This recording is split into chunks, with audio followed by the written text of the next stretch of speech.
Nous sommes en train de parler de l'art d'extraire la sagesse depuis un mois. Nous avons dit pas mal de bonnes choses. Donne-moi notre verset de base, s'il te plaît. Nous allons continuer aujourd'hui. Je vais pas faire trop de rappels. Donne-nous Proverbe 3, verset 13 à 26. Proverbe 3, verset 13 à 26. Proverbe 3, verset 13 à 26. Heureux l'homme qui a trouvé la sagesse et l'homme qui possède l'intelligence, car le gain qu'elle procure est préférable à celui de l'argent et le profit qu'on en tire vaut mieux que l'or.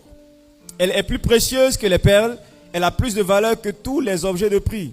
Dans sa droite est une longue vie, dans sa gauche la richesse et la gloire. Ses voies sont des voies agréables et tous ses sentiers sont paisibles. Elle est un arbre de vie pour ceux qui la saisissent et ceux qui la possèdent sont heureux. Verset 19, c'est par la sagesse que l'Éternel a fondé la terre. C'est par l'intelligence qu'il a affermi les cieux. C'est par sa science que les abîmes se sont ouverts et que les nuages distillent la rosée. Mon fils, garde ses enseignements. Mon fils, que ces enseignements ne s'éloignent pas de tes yeux. Garde la sagesse et la réflexion. Je veux que tu dises à ton voisin, garde la sagesse et la réflexion. Dis-lui encore, garde la sagesse et la réflexion. Regarde celui qui est derrière toi, dis-lui, garde la sagesse et la réflexion. Trouve un dernier voisin, dis-lui, garde la sagesse et la réflexion. Chrétiens, nous devons garder la sagesse et nous devons garder la réflexion. Les époques où les chrétiens ne réfléchissaient pas, ils mettaient tout sur le Saint-Esprit là, c'est passé, hein? C'est dépassé. Aujourd'hui, un chrétien doit réfléchir. On ne laisse pas la réflexion à la maison pour venir à l'église. Verset 22. Elles seront la vie de ton âme. Qu'est-ce qui sera la vie de ton âme? La sagesse et la réflexion. Et l'ornement de ton cou. Alors tu marcheras avec assurance dans ton chemin et ton pied ne heurtera pas. C'est-à-dire quand tu auras gardé la sagesse et la réflexion, tu vas marcher avec assurance au point où ton pied ne va pas heurter. C'est-à-dire que tu ne vas pas faire des erreurs. Quand tu auras gardé la sagesse et la réflexion, ces deux éléments-là vont t'éviter des erreurs que nous avons l'habitude de mettre sur Satan. Verset 24. Si tu te couches, tu seras sans crainte. Et quand tu seras couché, ton sommeil sera doux. Ne redoute ni une terreur soudaine, ni une attaque de la part des méchants. Car l'Éternel sera ton assurance. Et il préservera ton pied de toute embûche. Amen. La Bible, le verset 26 finit par dire, l'Éternel sera ton assurance. Quand tu auras gardé la sagesse et la réflexion. En d'autres termes, quand tu ne gardes pas la sagesse et la réflexion, l'Éternel même ne peut pas être ton assurance. Amen. Que Dieu bénisse sa parole. Veuillez vous rasseoir. Nous sommes en train de parler de sagesse et c'est un message très important que chacun de nous doit comprendre. Nous avons dit que la Bible dit dans, je crois, Proverbe 4, c'est par la sagesse que quoi? La Bible dit, c'est par la sagesse que l'Éternel a formé la terre, par l'intelligence qu'il a affermi les cieux. Alléluia. Proverbe encore nous dit, c'est par la sagesse qu'une maison s'élève. Amen. Donc ça veut dire que là où il n'y a pas de sagesse, on ne peut rien bâtir. Si c'est par la sagesse que l'Éternel a formé la terre, ça veut dire que la sagesse est importante dans tout ce que nous devons faire. Un homme qui met de côté la sagesse est un homme qui sera frustré. On a dit pas mal de choses. Je veux t'encourager à aller sur notre page de l'église pour prendre tous les messages que nous avons déjà partagés sur la sagesse. Parce que si je veux revenir là-dessus, on va perdre assez de temps et on ne pourra pas avancer. Nous avons dit que c'est important d'avoir de la sagesse. On ne peut pas dissocier Dieu de sa sagesse. Là où il y a la puissance et il n'y a pas de sagesse, il y a échec. Là où il y a puissance, il n'y a pas sagesse, il y a quoi? Échec. Là où il y a onction, il n'y a pas sagesse, il y a échec. Il y a des hommes de Dieu, des prophètes qui étaient pleins d'onction, sans sagesse, qui ont échoué leur ministère. Donc si homme de Dieu même, qui avait onction, celui qui partageait l'onction, qui n'avait pas la sagesse, qui a échoué, c'est pas toi et moi, qui sommes encore débutants, qui allons oser nous priver de sagesse et espérer voir Dieu se manifester. Là où il n'y a pas de sagesse, il n'y a pas de manifestation de la gloire de Dieu. Ça, il faut être conscient de ça. Il faut accepter cela parce que c'est une vérité vraie. C'est comme Jésus dit, en vérité, je vous le dis. Ça veut dire vrai, vrai là. C'est ce que ça signifie. Alléluia. Et là où il n'y a pas de sagesse, ça sera vraiment l'échec. On a dit il est important d'acquérir la sagesse. Et comment acquérir la sagesse? En méditant. On a parlé des effets de la méditation. Après, on a dit comment acquérir la sagesse? En étudiant la vie des personnes qui ont vécu avant nous. Quand tu étudies la vie des gens qui ont vécu avant toi, tu peux acquérir la sagesse. Et nous avons décidé d'étudier la vie du patriarche Abraham pour extraire la sagesse d'Abraham. Parce que Abraham, c'est un homme qui a réussi. C'est un homme qui a accompli beaucoup de choses. C'était un homme riche. Un homme qui a eu des enfants. Un homme qui avait son armée. Un homme avec qui Dieu a marché. Quand tu vois un tel homme, c'est un homme qui est sage. Alors si nous voulons devenir des hommes sages, nous devons étudier la vie des hommes qui ont réussi avec Dieu et également la vie des gens qui ont échoué pour tirer de la sagesse. Et c'est pourquoi nous avons étudié la vie d'Abraham. On a vu pas mal de choses. Je t'encourage à aller reprendre le message. Obéissance. On a vu quoi encore? Abraham. La sagesse d'Abraham nous apprend l'obéissance. La capacité à gouverner sa maison.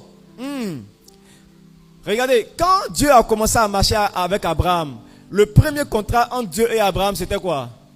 Abraham, sors de la maison de ton père, va sur une terre que je te montrerai. Voilà comment le contrat a commencé, par une instruction. À chaque fois que Dieu veut marcher avec un homme, ça sera, quitte ici, va ici. C'est pas, oh Seigneur, tu es beau. Oui, ma fille, toi aussi tu es belle. Oh, qu'est-ce que tu as mangé aujourd'hui? Est-ce que tu es rassasié? Est-ce que tu veux vélo? Non. Quand Dieu commence avec toi, la première chose, il va te donner une instruction. Va ici. Il te dira, fais quelque chose. Lève-toi, va prier. Dieu fonctionne en donnant des instructions. Quand Dieu veut vraiment te bénir, il commence par te donner des instructions. Ce qui a fait que Dieu a marché avec Abraham, c'est que, Abraham était un homme obéissant. Dès que Dieu a dit à Abraham, sors de la maison de ton père, va sur une terre que je te montrerai, Abraham ne savait même pas où il partait, mais il a tout de suite obéi à Dieu. C'est la raison pour laquelle Abraham a vraiment réussi sa vie. Pourquoi? Parce qu'il avait un cœur obéissant. Toutes les bénédictions que Dieu devait donner à Abraham étaient rattachées à l'obéissance. Il a dit, si tu obéis, voici les bénédictions qui s'attacheront à toi si tu obéis. Donc quand Abraham a obéi, alors il a pu rentrer dans toutes les grâces que Dieu lui avait promis. J'ai dit, quand tu demandes quelque chose au Seigneur, la seule fois où tu vas voir que Dieu t'exauce, c'est que tu as obéi à ses instructions. Si Dieu doit te bénir, il te donne une instruction. Quand tu obéis, tu débouches sur la bénédiction. Là où il n'y a pas d'obéissance, il n'y a pas de bénédiction. Quand tu obéis, tu es béni. Quand tu désobéis, tu es quoi aussi? Tu es maudit. Il ne faut pas avoir peur de le dire. Yes. Quand tu obéis aux instructions du Seigneur, tu es béni. Tu es vraiment un homme sage. Quand tu désobéis aussi, tu prends la malédiction. Alléluia. C'est pourquoi c'est de la sagesse d'obéir au Seigneur. Amen. Bon, je ne vais pas revenir là-dessus. On a dit encore, deuxième point, la sagesse d'Abraham nous apprend à gouverner notre maison. Pourquoi Dieu a choisi Abraham? Parce que Dieu a dit, j'ai choisi Abraham afin que Abraham puisse enseigner mes lois à ses descendants. Donc Dieu s'attendait à ce que ce qu'il révèle à Abraham ne puisse pas disparaître avec Abraham. Dieu s'attendait à ce que, après Abraham, on retrouve des gens qui connaissent Jéhovah. Parce qu'avant Abraham, il n'y avait personne qui connaissait vraiment Jéhovah. Donc Dieu cherchait un homme par qui il allait faire son plan pour faire venir Jésus. Il n'a point trouvé d'homme. Le jour où il a trouvé Abraham, il a trouvé quelqu'un comme Abraham, il a su que ce monsieur a la capacité de transférer sa foi à ses enfants. C'est la raison pour laquelle Dieu a travaillé avec Abraham. Parce que quand Dieu voyait Abraham, il n'a pas vu Abraham seul. Il a vu plusieurs générations après lui. Donc quand Dieu travaille avec toi, un homme sage doit comprendre que quand Dieu s'intéresse à lui, ce n'est pas à ta vie seulement, à sa vie seulement, non. Dieu s'intéresse non seulement à toi, mais à tes enfants, à tes petits-enfants et aux générations qui viendront après toi. C'est pourquoi transférer sa foi à ses enfants, c'est avoir de la sagesse. Venir à l'église avec ses enfants, c'est avoir de la sagesse. Pousser ses enfants à aller servir Dieu, c'est avoir de la sagesse. Un homme qui meurt et ses enfants perdent la foi, c'est un homme qui a échoué. Dieu ne détermine pas ton succès par ce que toi seul tu as accompli. Dieu détermine ton succès parce que toi et tes descendants vous aurez accompli. Alléluia. C'est pourquoi prépare-toi à transférer ta foi à tes enfants. Tu dois inculquer la culture chrétienne à tes enfants. Ils doivent, qu'ils le veulent ou pas, ils doivent apprendre à prier. Ils doivent apprendre à jeûner. Ils doivent apprendre à aimer Dieu. Ils doivent aller à l'église. Ils doivent servir Dieu. Ils doivent grandir avec ça. Dieu dans leur cœur. Peut-être en grandissant, ils vont virer un peu à gauche, aller chercher un peu la vie. Mais quand dans leur enfant, tu as mis la culture de Dieu, ils vont tourner, ils vont revenir. Parce que c'est ça qui est à la base. Donc ils vont partir, mais ils vont revenir au Seigneur. Yes. Deuxième sagesse d'Abraham. Troisième, la dîme. Abraham était quelqu'un qui payait sa dîme. Et en dimanche passé, on a expliqué pourquoi est-ce que Dieu a institué la dîme. Pourquoi Dieu a institué la dîme. Très important. Pour suspendre une malédiction que Dieu lui-même a prononcée en Éden. Quand Adam et Ève ont désobéi au Seigneur, Dieu est venu, il a maudit le serpent. Il a maudit Ève. Il a amplifié les douleurs de l'accouchement de Ève. Et il a prononcé une sentence. Tes désirs se porteront désormais vers ton homme. Et il dominera sur toi. Ça, c'est une malédiction. C'est une malédiction. C'est pourquoi toutes les femmes aujourd'hui, toutes les femmes veulent se marier. Tu ne verras pas une femme qui va dire, moi je suis née, je ne veux pas me marier. Toutes les femmes veulent un mari. Même un mari Shintok, elles veulent prendre. Yes. Parce que dans le jardin d'Éden, Dieu a prononcé cette sentence. Tes désirs se tourneront vers ton homme et il dominera sur toi. Il dominera. Elles vont se faire dominer, mais elle dit oui, c'est pas grave. On dit, mais ton mari, il te donne rien et puis il te frappe. Il va faire comment? Peut-être un jour il va changer. C'est pas de ta faute. Il y a d'autres qui restent dans le foyer, elles se font frapper jusqu'à ce qu'un matin on découvre qu'elle est morte. Yes. Donc il a prononcé des sentences. Et quand il s'agissait de l'homme, Dieu n'a pas maudit l'homme. Dieu a dit, le sol sera maudit à cause de l'homme. Donc Dieu a maudit le sol à la place de l'homme. J'ai expliqué pourquoi. Je ne vais pas revenir là-dessus. Dieu a maudit le sol à la place de l'homme. Il a dit, le sol te produira des ronces et des épines. C'est à la sueur de ton front que tu vas manger. Parce que c'est pas moi je te maudis, mais c'est le sol qui va te résister. Donc plus tard, quand Dieu chasse Adam et Ève du jardin de sa présence, et sa miséricorde est en marche, il veut aider maintenant les hommes à suspendre cette malédiction. Mais quand Dieu a maudit, c'est maudit. Quand il a béni aussi, c'est béni. Mais il y a quelque chose qu'il peut faire. C'est envoyer une autre loi qui peut suspendre une malédiction. C'est cette loi-là qui est la dîme. C'est pourquoi plus tard, quand vous allez lire dans Malachie, la Bible dit, apportez à la maison du trésor toutes les dîmes et les offrandes. Mets-nous le verset, Malachie 3, verset 11. Malachie 3, verset 11.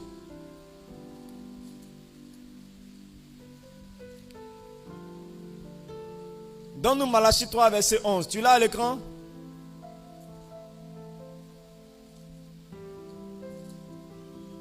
Il dit quoi? Apporter à la maison du trésor.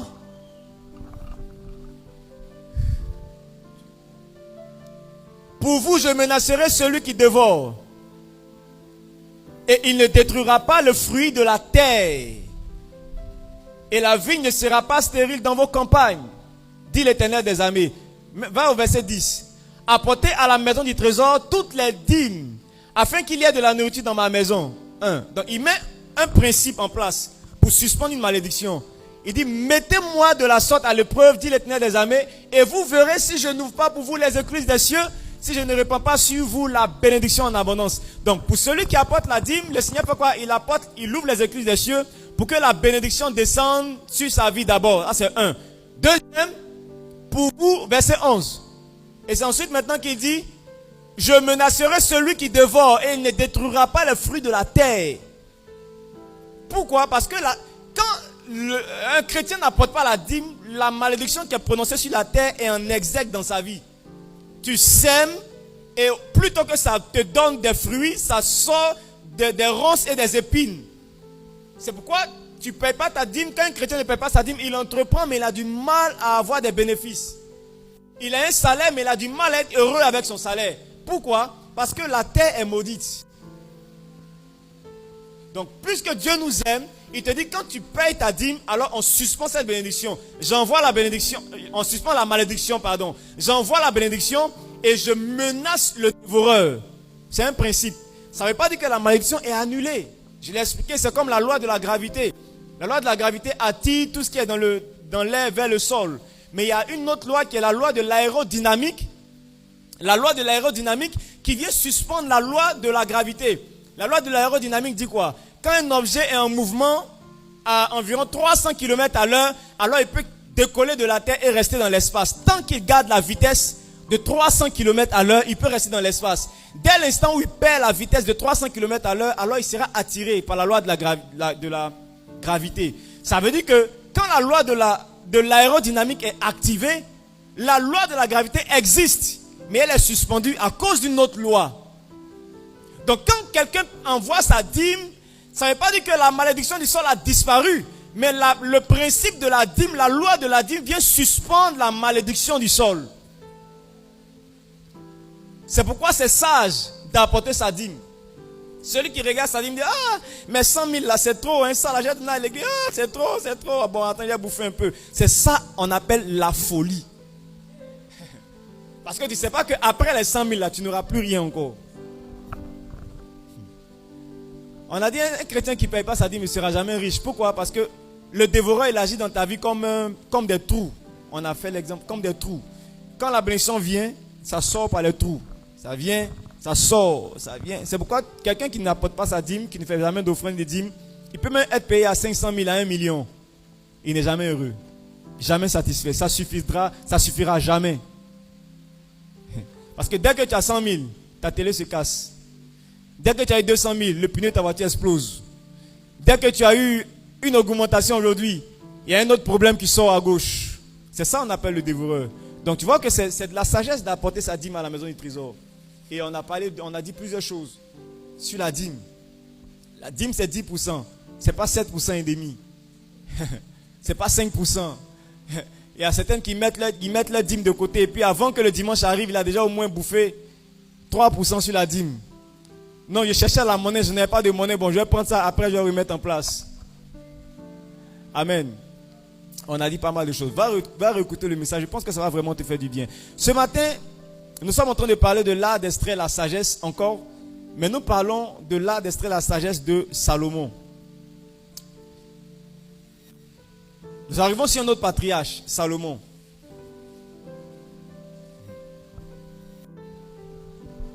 Salomon. C'est vraiment important de parler de sagesse, frères et sœurs. Il faut noter, je te donne 4 vérités et on commence avec Salomon ce matin. Est-ce que tu es prêt pour Salomon? Amen. On est ensemble? Première vérité que je veux que tu retiennes sur la sagesse. Le but de la sagesse n'est pas de nous faire regretter notre vie ou de donner des conseils. Le but de la sagesse, c'est plutôt pour nous aider à réussir notre vie.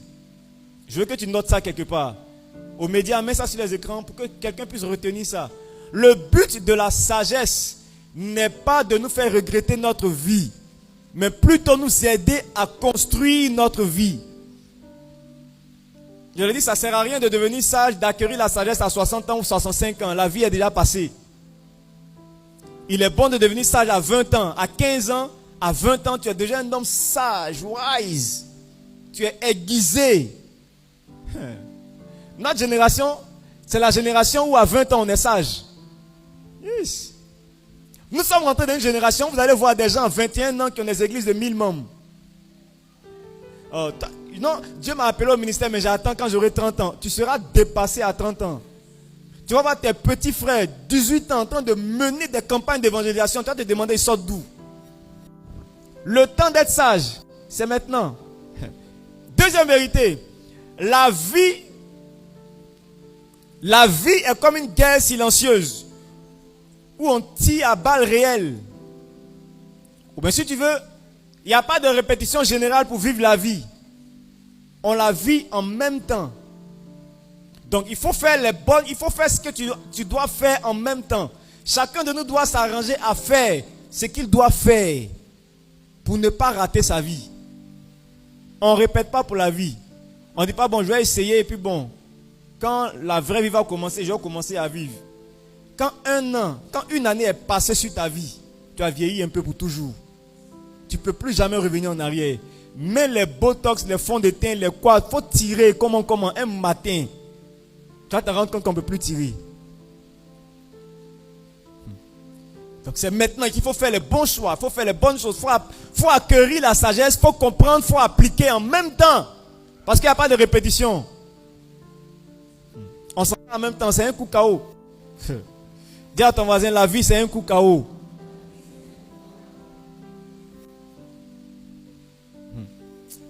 Troisième vérité que je partage avec toi. De nombreuses personnes échouent et échoueront dans cette vie. Parce qu'ils ne développent pas la capacité à méditer sur la vie de ceux qui ont vécu avant eux pour en tirer de la sagesse et des leçons ou des instructions. On a vu dans Proverbe 24, verset 30 à 32. Proverbe 24, verset 30 à 32. Je te lis le passage. Je pense que les médias sont un peu occupés. Proverbe 24, verset 30. Il dit, Proverbe 24, verset 30, il dit, j'ai passé près du champ d'un paresseux et près de la vigne d'un homme dépourvu de sens. Et voici, les épines croissaient partout, les ronces en couvraient la face et le mur de pierre était écroulé. Au verset 32, il dit, j'ai regardé attentivement et j'ai tiré instruction de ce que j'ai vu. Il a regardé attentivement et lui-même il a tiré instruction de ce qu'il a vu. Ça dit quoi? Tu deviens sage quand tu peux observer la vie de quelqu'un et puis tirer des leçons de sa vie, soit de son succès ou de ses échecs.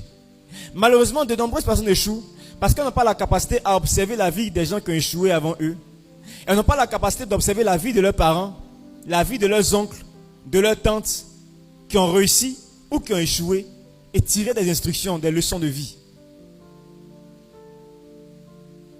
Comment tous mes oncles l'ont fait, ils ont divorcé. Beaucoup de personnes n'ont pas la capacité à observer et à tirer des leçons.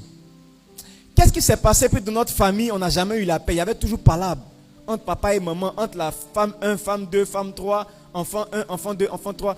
La plupart des gens n'ont pas la capacité à observer et puis tirer des leçons. Papa a eu 2 femmes. Moi aussi, j'ai 2 femmes. Et je suis étonné d'avoir les mêmes problèmes que papa.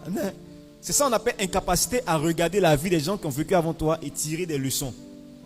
C'est pourquoi beaucoup échouent. Sinon, aujourd'hui, là, la Bible nous dit qu'il n'y a rien de nouveau sous le soleil, n'est-ce pas? Ce que tu cherches, ce que tu recherches dans ta vie, quelqu'un a déjà ça. Quelqu'un a déjà eu ça. Dis-moi, qu'est-ce que tu veux? Demande à ton voisin, qu'est-ce que tu veux? Tu veux l'argent. La somme d'argent que tu veux, là, quelqu'un a déjà ça. La voiture, tu veux, quelqu'un a déjà ça. La maison de tes rêves, waouh, quelqu'un a ça. Il ne sait même pas il sait même pas où ils ont construit cette maison-là. C'est pour lui, mais il ne dort pas là-bas. Quelqu'un a déjà ça. Tu veux quoi? L'homme de mes rêves. Grand, gros, musclé. Lèvres roses. Quelqu'un a ça. Elle joue avec lui comme ça. Qu'est-ce que tu veux? Tout ce que tu cherches sur la terre, la sagesse, l'intelligence, le ministère, la grandeur, la promotion, le travail, l'entreprise, tout ce que tu cherches, quelqu'un a déjà ça. Donc normalement, échouer en notre génération, c'est un drame. Parce que si quelqu'un a déjà eu ce que je cherche, je n'ai qu'à le regarder, à étudier comment il a fait pour avoir, suivre son chemin et puis aller là où il est.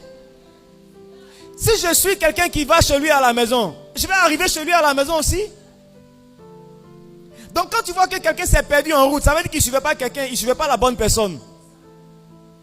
C'est quelqu'un qui voit les gens qui vont quelque part, et puis lui décide de marcher comme il veut. Ah, dans tous les cas, je vais réussir si Dieu le veut. Si Dieu le veut. Échouer dans notre génération, c'est un drame.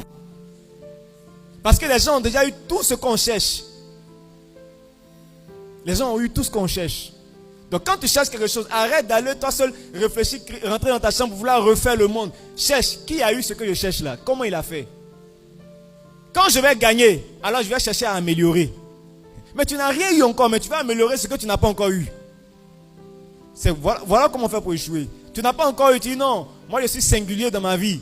Je suis spécial, je ne peux pas copier quelqu'un. Frère, la meilleure manière de réussir sur cette terre, c'est copier les gens. À l'école là, c'est à l'école seulement que tricher est mauvais. Sinon, dès que tu sors de ta salle de classe, tricher, c'est bon.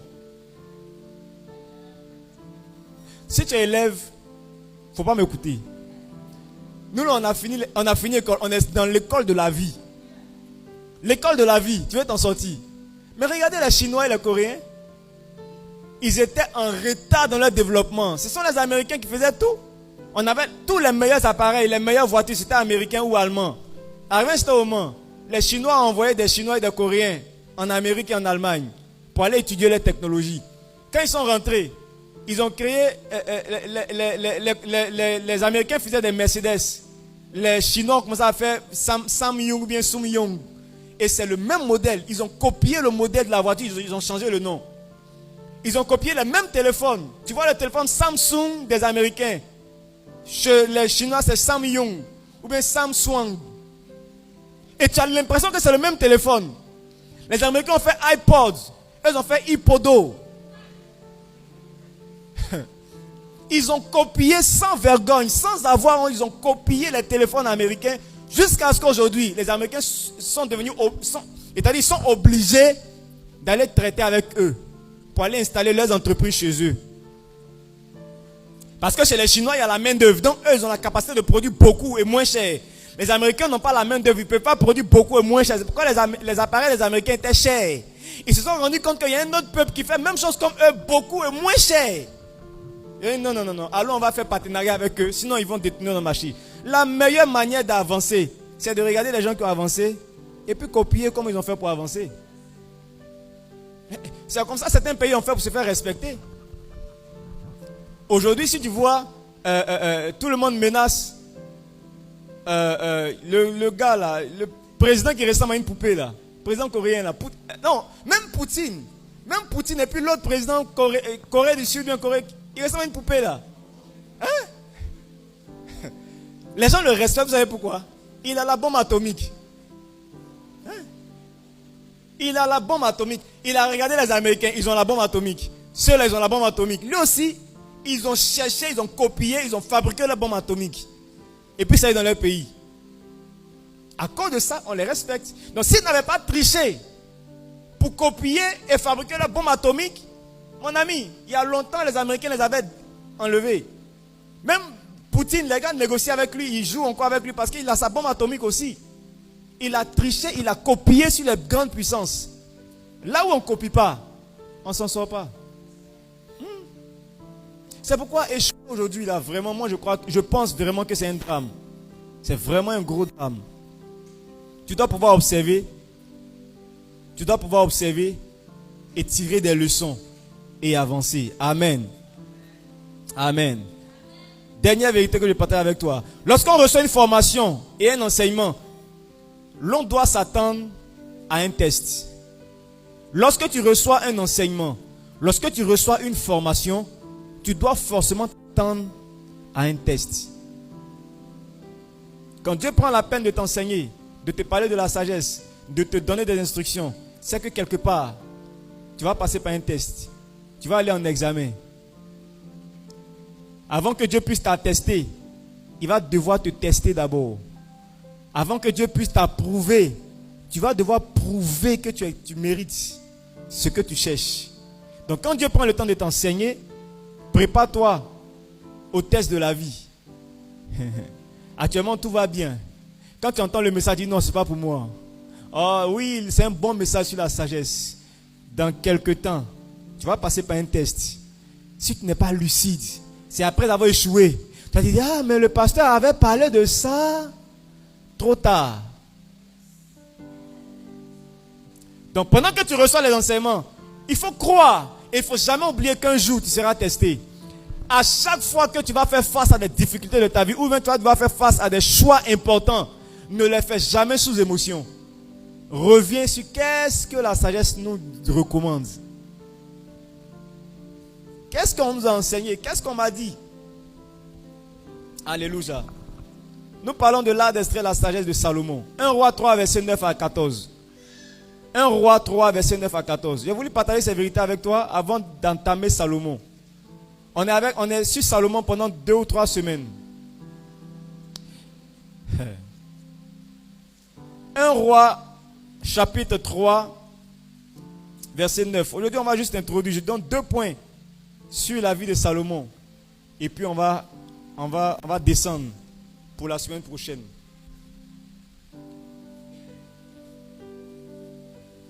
1 Roi 3, chapitre 9. 9 à 14. Ok, je commence à partir du verset 7. Maintenant, Éternel, mon Dieu, tu as fait régner sur ton serviteur à la place de David, mon père. Tu as fait régner ton serviteur à la place de David, mon père. Et moi, je ne suis qu'un jeune homme. Je n'ai point d'expérience. Ton serviteur est au milieu du peuple que tu as choisi. Peuple immense, qui ne peut être ni compté ni nombré à cause de sa multitude. Verset 9. Accorde donc à ton serviteur un cœur intelligent pour juger ton peuple, pour discerner le bien du mal. Car qui pourrait juger ton peuple, ce peuple si nombreux? Verset 10. Cette demande de Salomon plut au Seigneur. Et Dieu lui dit, puisque c'est là ce que tu demandes, puisque tu ne demandes pas pour toi ni une longue vie, ni les richesses, ni la mort de tes ennemis, et que tu demandes de l'intelligence pour exercer la justice, voici, j'agirai selon ta parole.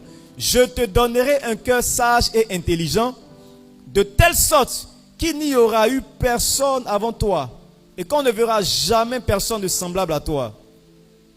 Au verset 13, il dit, je te donnerai en outre ce que tu n'as pas demandé, des richesses et de la gloire, de telle sorte qu'il n'y aura pendant toute ta vie aucun roi qui soit ton pareil. Au verset 14, il dit, si tu marches dans mes voies, en observant mes lois et mes commandements, comme l'a fait David ton père, je prolongerai tes jours. Amen. Wow. 1 Roi 4, verset 29. 4, verset 29. Dieu donna à Salomon de la sagesse, une très grande intelligence et des connaissances multipliées comme le sable qui est au bord de la mer. Wow. Connaissances multipliées, c'est-à-dire Salomon savait tout sur tout. C'est étrange.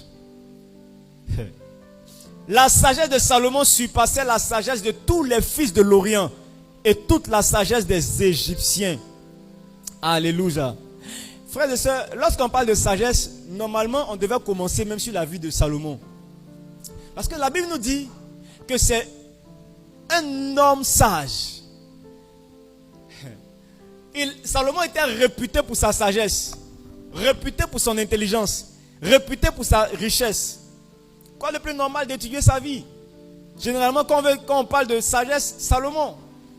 Quand on dit homme, selon le cœur de Dieu, David. Mais quand on dit sagesse et richesse, Salomon. Quand on dit foi, Abraham. Donc normalement, si on doit parler de sagesse, on doit commencer par Salomon. Mais vous voyez, j'ai observé la vie de Salomon. J'ai commencé à méditer sur la vie de Salomon. Et le Seigneur m'a fait comprendre certaines choses. C'est vrai, Salomon était vraiment riche, vraiment sage, vraiment intelligent. Pendant que je discutais avec un de mes fils, et on allait sur un point de la vie de Salomon, et le Seigneur a commencé à me montrer certaines choses qui m'ont choqué. Ce qui me choque le plus dans la vie de Salomon, ce n'est pas sa sagesse ou sa richesse. Depuis l'école le dimanche, on nous a enseigné que Salomon était un homme sage et riche. Ça, on le savait. Par contre, ce sur lequel on n'a pas mis l'accent, c'est que Salomon a mal fini sa vie. Le grand roi Salomon, le roi le plus riche, le roi le plus sage, celui qui a eu un règne de paix pratiquement toute sa vie, c'est celui-là qui a causé la division du royaume de son père David. Et encore, Dieu même a gardé une partie du royaume, même pas à cause de Salomon, à cause de David. Dieu dit, si c'était Salomon lui seul, on allait enlever toute la royauté à Salomon. Mais comme il y a David dedans, à cause de David qui a vraiment été intègre devant moi jusqu'à sa mort, à cause de David, on va garder un royaume pour David. À quel point Dieu était déçu de Salomon à la fin de sa vie. Déçu au point où il veut tout lui enlever. Mais il dit, je vais garder le nom de David devant moi. Même pas le nom de Salomon. Ça veut dire que quand on étudie la sagesse de Salomon, il faut aller voir qu'est-ce qui a fait que ce roi aussi puissant, aussi sage, aussi intelligent, on dit qu'il avait de la sagesse, son intelligence sur tout, sur beaucoup de choses. Comment il peut finir à ce niveau? Salomon qui a impressionné Dieu par sa prière. Hey, celui qui finit de prier et puis Dieu dit non, ce que tu dis là, ça me plaît, Salomon. Waouh! Comment on peut impressionner Dieu et finir par dégoûter Dieu au point où Dieu ne veut même plus te voir? Je pense qu'il y a quelque chose de bon à étudier ici. Moi, c'est la chose comme ça qui m'attire. Hein. C'est pas où tout le monde dit oh, ici c'est beau, oh, ici c'est beau. Oui, c'est beau. Pourquoi? Pourquoi c'est beau? Pourquoi? Il y a quoi en bas? C'est ça qui m'intéresse. Allez. Première vérité que j'ai retenue sur le déclin de Salomon. Plus tard, on verra ce qui a fait sa gloire. Première chose que je partage avec toi. La vie de Salomon nous enseigne qu'il y a un ennemi à la sagesse, le manque de conseillers. La vie de Salomon nous enseigne qu'il y a un ennemi à la sagesse, le manque de conseillers. Le manque de conseillers. Regardez, j'ai lu l'histoire de Salomon ces 2 jours-là, 2 ou 3 fois. Je cherchais une partie où quelqu'un donnait conseil à Salomon. Je n'ai pas trouvé. Je cherchais une partie où un prophète était en train de donner une parole de Dieu à Salomon. Je n'ai pas trouvé. Je cherchais une partie où Salomon venait voir un prophète pour dire prophète, qu'est-ce que Dieu dit de ça? Ou bien qu'est-ce que tu penses de ça? Ou bien par rapport au royaume, on fait comment? Je n'ai pas trouvé.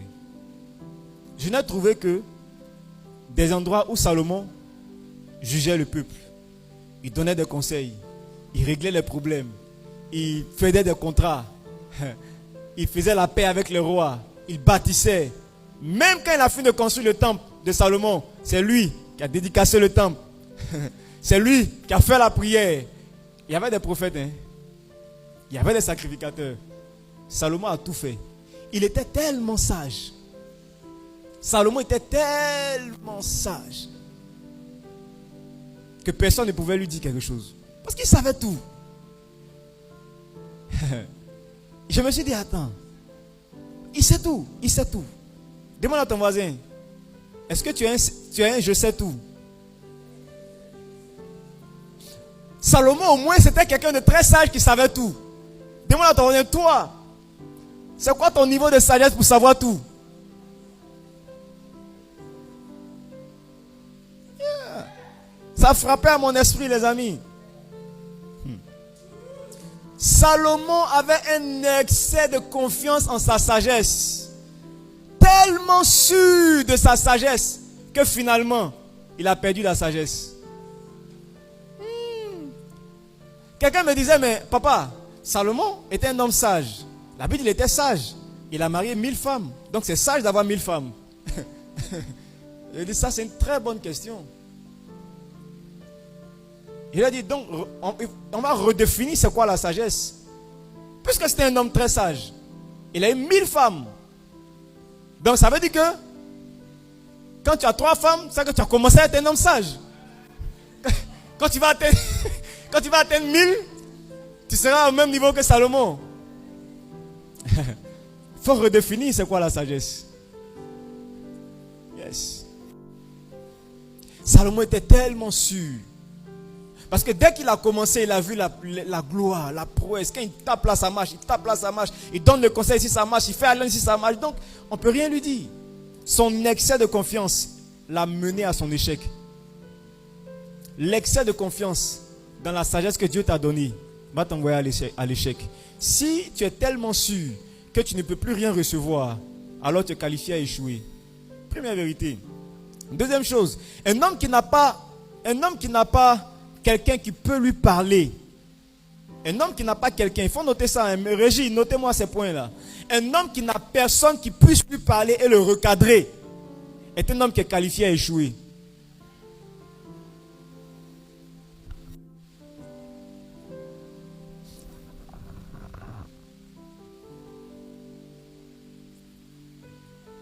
Même Jésus ne faisait pas ce qu'il voulait.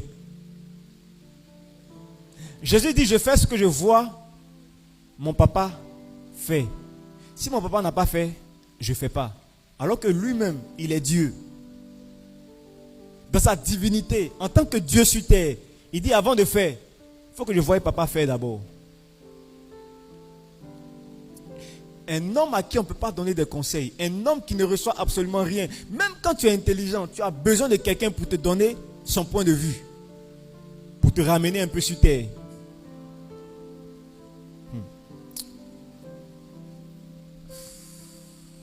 Salomon était tellement puissant qu'il recevait des conseils de personnes. Il n'avait pas un conseil, il n'avait pas des gens à qui parler, il n'avait pas d'anciens à qui parler. C'était l'homme le plus fort. Conséquence, il est tombé. As-tu quelqu'un qui peut te parler et de qui tu reçois? Qui peut te parler puis tu reçois? S'il n'y a personne qui peut te parler et ton cœur va recevoir, c'est que tu es bien parti pour échouer. 3. Celui qui donne sans rien recevoir en retour de personne est en danger. Celui qui donne, tu donnes, tu donnes, tu donnes, tu donnes, tu donnes et tu ne reçois absolument rien en termes de paroles, conseils, encouragement, prière. C'est un homme qui est en danger. Yes. C'est pourquoi de temps en temps, priez pour moi. Ayez pitié de moi. Il faut que, non, hier même, mon coach m'a dit, pasteur, il faut trouver une équipe de personnes qui vont prier pour toi. Il a ouvert mes yeux encore là-dessus. Il dit, il faut chercher des gens qui vont prier pour toi. Et puis, il dit, faut pas l'église va savoir qui prie pour toi. Parce que, toi, le pasteur, tu pries. Toi, qui prie pour toi? Un homme qui ne fait que donner sans rien recevoir, il est en danger. Parce que quand tu reçois quelque chose de quelqu'un, ça veut dire que tu n'es pas autosuffisant. Ça te ramène un peu sur terre pour te dire que tu as aussi besoin des autres.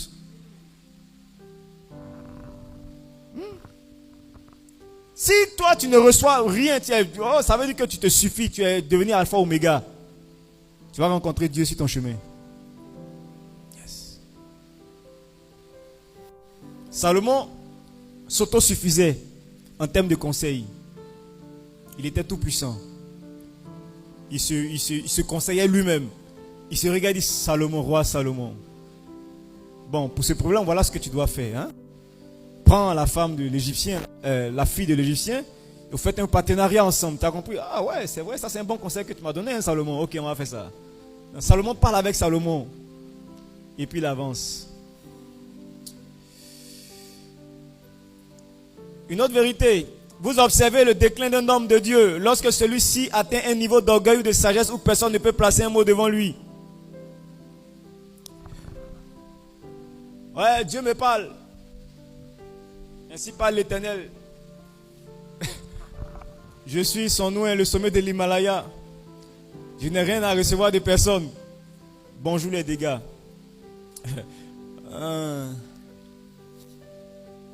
Quand un homme de Dieu commence à trop dire, Dieu me dit, moi je commence à me méfier de lui. Quand Dieu dit trop aux gens là, c'est pourquoi même parfois quand moi je prédis, je crois que, faut pas vouloir faire avaler tout ce que tu veux en disant Dieu me dit. Mais généralement, moi, quand je rencontre quelqu'un à qui je donne des conseils, ou bien des gens viennent me voir, et puis non, pasteur, Dieu a mis dans mon cœur que voilà, et, ah ok, d'accord, mais tu veux que moi je te dise quoi? Moi je te dis, il ne faut pas faire ce que Dieu a mis dans ton cœur. Si Dieu a mis dans ton cœur, tu viens me dire pourquoi? Mais quand tu viens dire à quelqu'un, non, Dieu m'a dit, mais je voulais vous en parler pour que vous puissiez voir. Mais Dieu voit quoi? Moi d'analyser ce que Dieu t'a dit, pourquoi tu veux me mettre en parler avec lui? S'il t'a dit, c'est que c'est bon, allez-y. Et Dieu m'a dit. Quand Dieu me dit, je dis. S'il ne m'a pas dit, je dis la sagesse nous enseigne. Un pasteur m'a dit, mon père m'a dit, j'ai appris que. C'est pas tout, Dieu m'a dit. Parce que Dieu aussi n'est pas bavard. Regardez, quand je lisais l'histoire de Salomon, Salomon a fait le temple. Dieu s'est adressé à Salomon 2 fois. 2 fois. La première fois, c'est quand Salomon a fait le songe. Dieu lui a demandé, qu'est-ce que tu veux que je te donne? Salomon a dit, je veux la sagesse. Dieu a dit, je te donne la sagesse, je suis impressionné.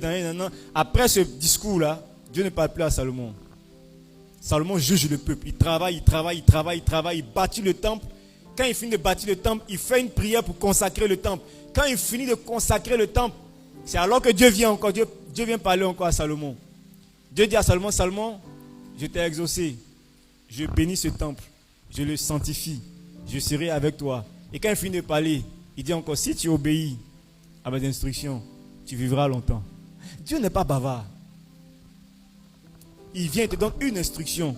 Allons-y.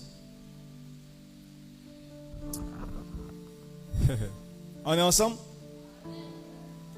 Lorsqu'on croit qu'on est arrivé au sommet, il ne faut pas oublier que la prochaine étape après le sommet, c'est quoi?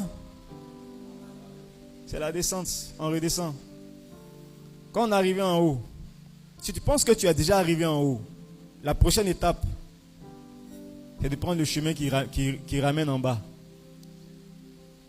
C'est pourquoi, quand j'ai étudié la vie de Salomon, je tire cette sagesse-là pour comprendre que même quand tu penses être sage, même quand tu penses être intelligent, même quand tu penses avoir de l'expérience dans la vie, il te faut des gens qui vont te parler. Parce que tu ne seras pas toujours lucide. Il y a des moments où tu seras sous émotion. Il y a des moments où tu seras fâché. Il y a des moments où tu seras triste. Il y a des moments où tu seras amoureux. L'amour va te faire prendre des mauvaises décisions. Les sentiments peuvent te faire prendre des mauvaises décisions. La peur peut te faire prendre des mauvaises décisions. La colère peut te faire prendre des mauvaises décisions. Avec toute ta sagesse. La Bible dit, Salomon s'est laissé emporter par d'autres femmes. Il a commencé à servir d'autres dieux, emporté par l'amour. Il dit, hey, donc, l'amour est assez puissant pour casser la sagesse d'un homme sage. Hey. Emporté par l'amour. Trouve-nous le verset, s'il te plaît. Dans Salomon, là, un roi, là. Trouve-nous. Où la Bible dit, Salomon a été emporté par l'amour. Emporté par l'amour, je ne sais plus. Attends, je te trouve ça rapidement. À la fin de sa vie. Ça frappait à mon esprit. Je trouve ça rapidement. 1 roi 11. 11. Verset 1. Le roi Salomon aima beaucoup de femmes étrangères, outre la fille de Pharaon, des Moabites, des Ammonites, des Édomites, des Sidoniennes, des Étiennes, appartenant aux nations dont l'Éternel avait dit aux enfants d'Israël, vous n'irez point chez elles, et elles ne viendront point chez vous. Elles tourneraient certainement vos cœurs du côté de leur Dieu. Ce fut à ces nations que s'attacha Salomon, entraîné par quoi? Par l'amour. Donc, quelque part, mais quand tu es amoureux, commence à prier et commence à faire attention. Parce que l'amour, je te dis, quand je vous dis qu'on ne se marie pas par amour, pensez que je suis en train de blaguer. L'amour va briser tous tes principes, tu ne fais pas attention. Tu vas épouser un diable sans te rendre compte. L'amour, ça détruit la vie de Salomon. Un gars qui dit, Seigneur, donne-moi de la sagesse afin que je puisse juger ton peuple avec justice et droiture. Il voulait tellement être juste. Il était tellement juste. Un matin, l'amour, emporté par l'amour. Qui est celui qui a des oreilles entendre? Tu entends? Demande ton mari, tu as entendu? On est ensemble? Oh yes. Quand il dit oh yes, tu dis avec moi oh yes. Dis à ton voisin oh yes.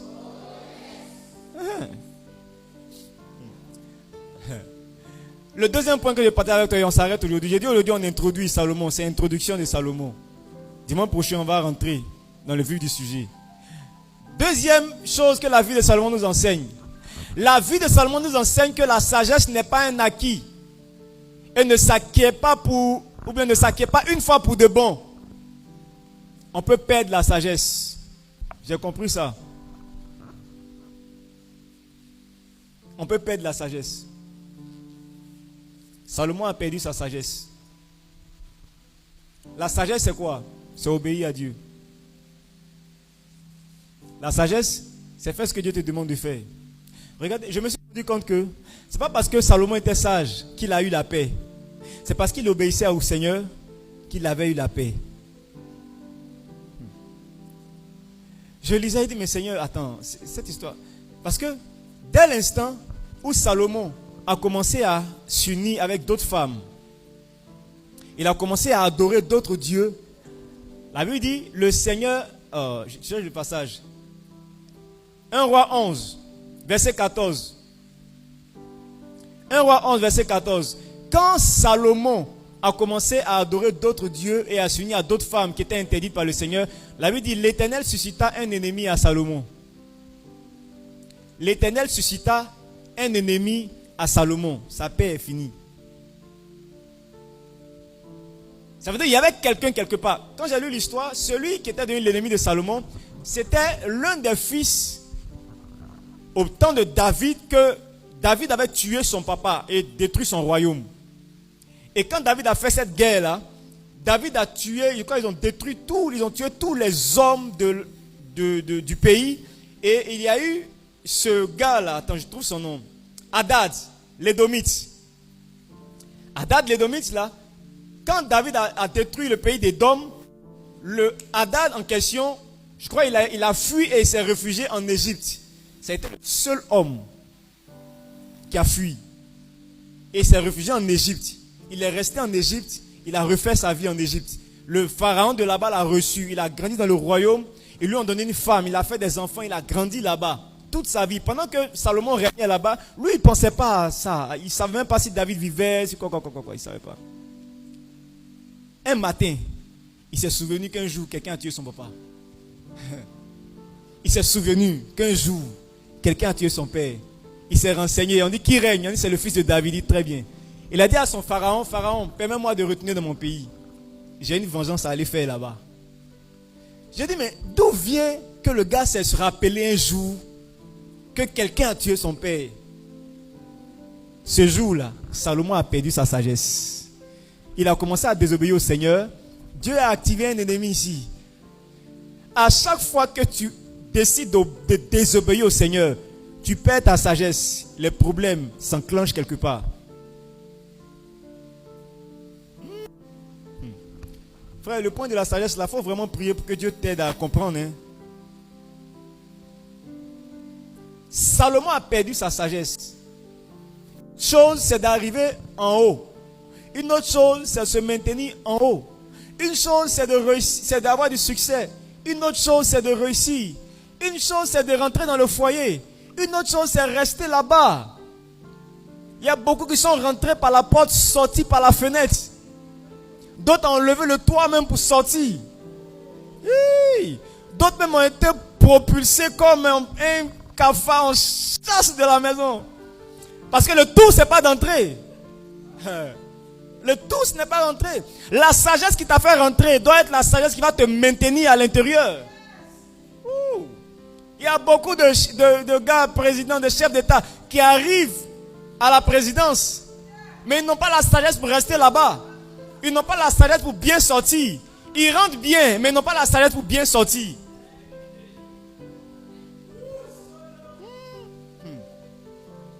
Les amis, on peut perdre la sagesse. On peut perdre la sagesse. On peut perdre, dis à ton voisin, on peut perdre la sagesse. Hein? Bien.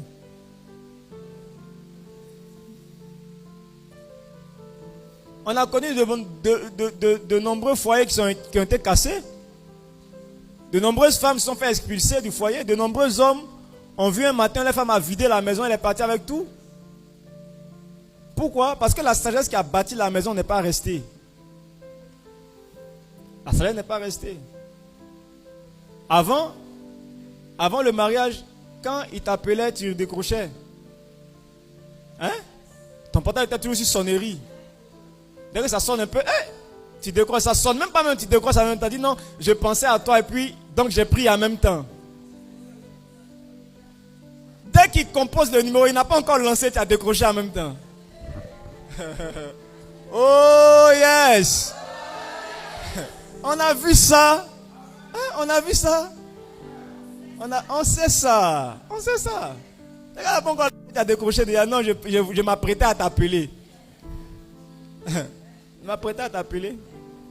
Tu étais toujours jolie, toujours belle, cheveux toujours bien.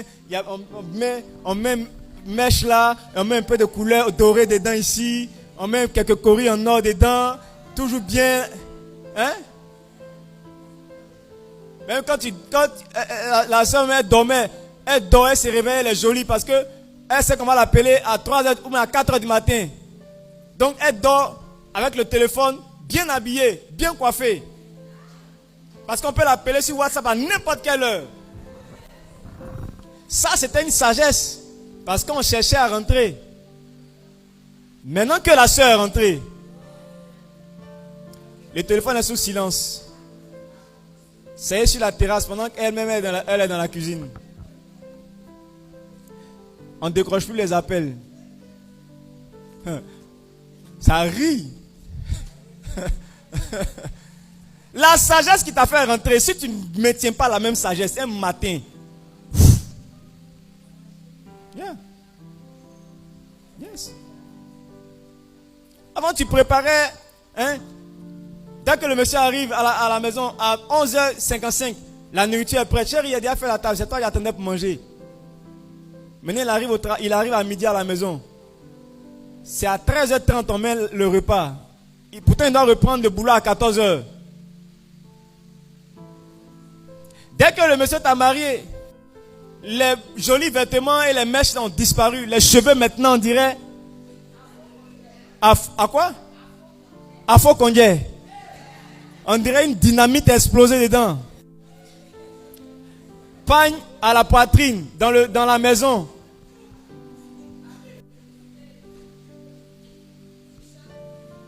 Hein? Ah, les t-shirts de close-up.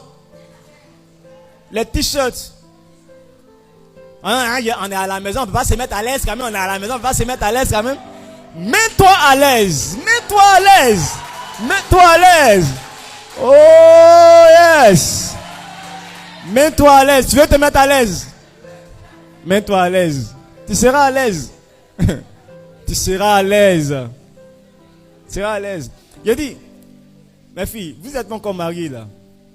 Quand vous allez vous marier, est-ce que tu sais que même ta manière de dormir, c'est une sagesse. Il y a des femmes qui dorment comme si elles sont en train de faire de la boxe avec quelqu'un. Non, regardez. Moi, comme ça, quand je me réveille la nuit et je vais prier, ou bien je vais aller boire de l'eau, ou bien je vais faire un travail, quand je regarde mon épouse dormir, je suis fier. Elle dort comme un ange. C'est-à-dire, mettez le cœur, mets le cœur. Donc quand on dit mets le cœur, tu fais comme ça, on met le cœur. Et puis on partage le direct, on partage. Partage le direct. Non, sérieusement. Ma femme dort comme un ange. Quand tu la regardes coucher, tu dis non, la gloire de Dieu est dans la maison. C'est les ailes seulement qui lui manquent. Sinon, mais il y a des femmes. Mais tu vois, quand tu te réveilles la nuit et que tu vois ton épouse qui dort aussi bien, tu as cette belle image d'elle, même quand tu vas en voyage. Quand tu vas en voyage, quand tu dors seul, quand tu dis, ah, si ma femme était là, je sais qu'elle allait bien dormir. Tu vois, tu as une belle image. Mais quand tu es femme, et puis tu dors, on dirait un cafard qu'on a tapé, il s'est retenu comme ça. Tu vois, souvent quand on tue les cafards, là, ils se tordent en 3, en 4 là. Le visage est déprimé, défait, les cheveux ici. Tout est mélangé sur toi. Quand le monsieur se regarde et il regarde ce scénario la nuit là, il n'est pas en paix. Non, ça fait rire, hein? Mais voilà les petites choses qui cassent l'amour dans le foyer. Il ne te dira jamais que c'est parce que tu es vilaine quand tu dors que je n'ai pas envie de dormir à côté de toi. Il ne te dira jamais. Il va dire, je ne sais pas, mais elle m'énerve. Il te dira, je ne sais pas, mais elle m'énerve. Non, mais chérie, pourquoi quand tu dors là, tu mets tout ton nez de l'autre côté, alors que moi je suis ici? Cheveux là. Il y a quelque chose dedans. Même les pommades que tu mettais dans les cheveux. Il y a des pommades qui sont des pommades qui qui sont pas des pommades, qui n'ont pas des odeurs sages en fait. Il y a des odeurs qui piquent les yeux, Comment il va te regarder pour dormir? Non. La sagesse qui t'a permis d'entrer là, tu dois garder la même sagesse pour rester à l'intérieur. Ouais. C'est ça que je suis en train de parler. Parce que si tu perds la sagesse qui t'a permis d'entrer, tu vas sortir. Et non, c'est Satan qui a fait, Satan a cassé mon foyer. Non, c'est pas Satan. Au départ, tu lui parlais pas mal. Au départ, quand il parlait, tu disais, hé chérie, excuse-moi. Mais maintenant, quand il parle, tu dis, oh, mais toi, tu penses quoi? Moi aussi, maman. Il a envoyé. Non, depuis qu'on s'est marié, mon mari, il me frappe. Quand je parle un peu, il est toujours énervé. Oui, avant, tu ne répondais pas comme ça. Maintenant, tu réponds comme ça. La sagesse a changé. Et s'il y a vice, c'est qu'il y a vers ça. Hein? Donc ça, il a parlé pour les femmes. Les hommes aussi, c'est pareil. Quand tu as épousé, là, il y avait une sagesse sur ton ventre. C'était assez plat. Il y avait une certaine sagesse sur ton corps. Ton corps était bien musclé, bien ferme. Mais à un moment, la sagesse disparaît. Tout gonfle à gauche, tout gonfle à droite. Tu ronfles, tu commences à ronfler, tu dors, tu baves. C'est quoi tout ça? Tu ronfles, tu baves. Il y a des hommes, quand ils ronflent, tu as l'impression que le toit va quitter. Ah. La pauvre soeur, elle n'est plus à l'aise pour dormir à la maison. Parce qu'elle ne peut plus dormir. Quand elle te dit, ah, mais chérie, quand tu dors, tu ronfles. Ah, je ronfle comment? Ah, on peut pas, dans ma propre maison, il ne peut pas être à l'aise. Dans ta propre maison, tu ne peux pas être à l'aise. Ok, sois à l'aise. C'est pourquoi de temps en temps, tu vois qu'elle dure dehors. Elle vient se coucher vers 2h du matin. Elle commence son sommeil là-bas au salon. Parce qu'elle sait qu'ici, elle ne va pas dormir. Il y a une certaine sagesse. Alléluia. On peut perdre la sagesse. On peut perdre la sagesse. C'est pourquoi, quand tu as réussi quelque chose, il faut aller étudier qu'est-ce qui a fait que tu as réussi la chose. Qu'est-ce qui a fait que j'ai réussi pour pouvoir pratiquer les mêmes choses qui m'ont fait réussir. Les mêmes causes produisent les mêmes. Donc si j'ai réussi, je vais étudier les causes de mon succès. Et je les applique encore, ça va marcher. Si j'applique encore, ça va marcher. Ou bien j'améliore, ça va marcher. Si jamais je fais quelque chose qui n'a pas marché, ça veut dire que la sagesse pour cette chose-là n'était pas bonne. Je change. Je reviens sur ce qui était bon. Je peux vouloir améliorer. Donc je peux dire, ok, je vais peut-être étudier la sagesse de telle personne. Et tu te rends compte que cette sagesse-là ne marche pas pour toi. Retourne sur ta sagesse qui marchait. Retourne rapidement. Parce qu'on peut perdre la sagesse. Salomon a perdu sa sagesse. Il a perdu. Il était tellement sage qu'il est rentré dans une sorte de fédérer tout le monde. On va fédérer. Après tout, bon, on a tellement adoré Yeshua. Bon, après, bon, tu sais, la paix, ça vient d'elle-même. Hein? Il est tellement sage. Donc, la paix, ça peut venir d'elle-même. Bon, écoutez, on va essayer d'adorer. On va faire plaisir aux hommes un peu parce que, voilà, c'est la sagesse. Il faut être sage dans la vie pour pouvoir satisfaire tout le monde dans la vie. C'est de là que viennent les erreurs.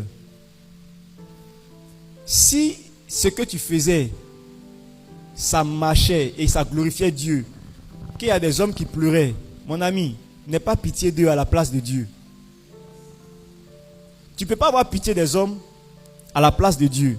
Parce que tu ne vas jamais accepter de mourir pour lui aussi. Donc s'il y a des gens qui pleurent, que Dieu ne t'a rien dit, laisse-les pleurer.